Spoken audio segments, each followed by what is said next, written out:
23 décembre. Zacharie, chapitre 4, verset 1 à chapitre 5, verset 11. L'ange qui me parlait revint et me révèle comme un homme qui l'on tire de son sommeil. Il me demanda: Que vois-tu? Je répondis: Je vois un chandelier tout en harmonie à la partie supérieure d'un réservoir.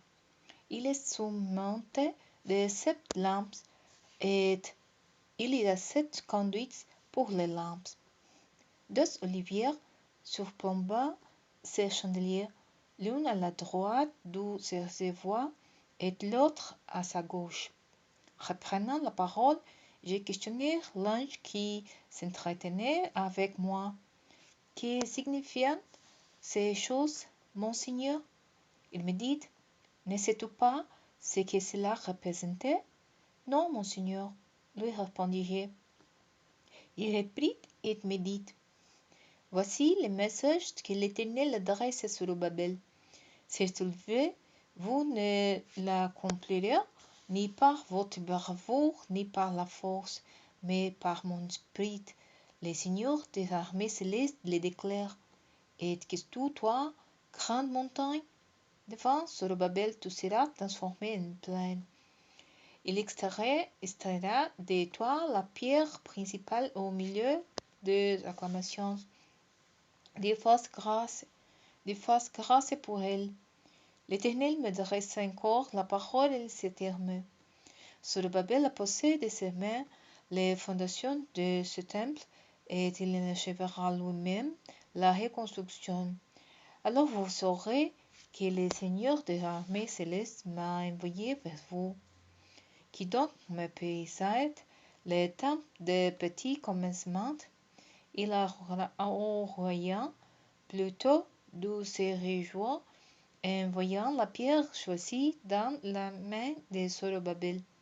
Quant à ces 7, ce sont les yeux de l'Éternel qui parcourent toute la terre. Je repris alors et je lui demandai. Je représentais ces 2 oliviers à la droite et à la gauche du chandelier. Puis j'ai repris une seconde fois la parole et je lui demandai: Que représentent ces 2 branches d'olivier qui se trouvent à côté de 2 conduites en or desquelles l'huile dorée? Il me répondit en disant: Ne sais-tu pas ce qu'ils représentent? Non, mon Seigneur, lui répondis-je. Alors il m'expliqua. Ce sont les 2 hommes qui ont reçu l'onction et qui se tiennent au service du Seigneur de toute la terre. Je levai de nouveau les yeux et je vis un rouleau manuscrit qui volait. L'ange me demande: Que vois-tu? Je lui répondis: Je vois un rouleau qui vole. Il a 10 mètres de long et 5 de large. Alors il me dit: Ce rouleau représente la malédiction divine qui se répand sur toute l'épée. Sur l'une de ses faces, il est écrit de toute voleur sera chassé d'ici, et sur l'autre, que tous ceux qui prononcent de faux serments seront chassés d'ici. Je ferai venir cette malédiction.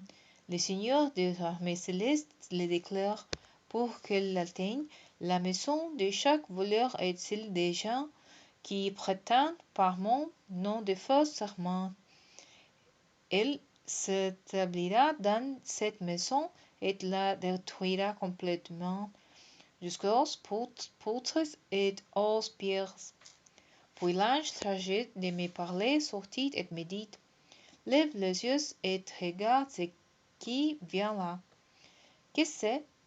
Lui demandai-je. Il me répondit: C'est un berceau qui vient. Puis il ajouta: Il représente le péché du peuple dans toute l'épée. Soudain, un couvercle de plomb se soulève et une femme apparut assise à l'intérieur du bossu. Cette femme, me dit l'ange, c'est la méchanceté. Et il la reposa à l'intérieur du bossu qu'il referme avec le couvercle de plomb. Je regardai et je vis arriver deux femmes. Les vents gonflaient leurs ailes semblables aux ailes des cigognes.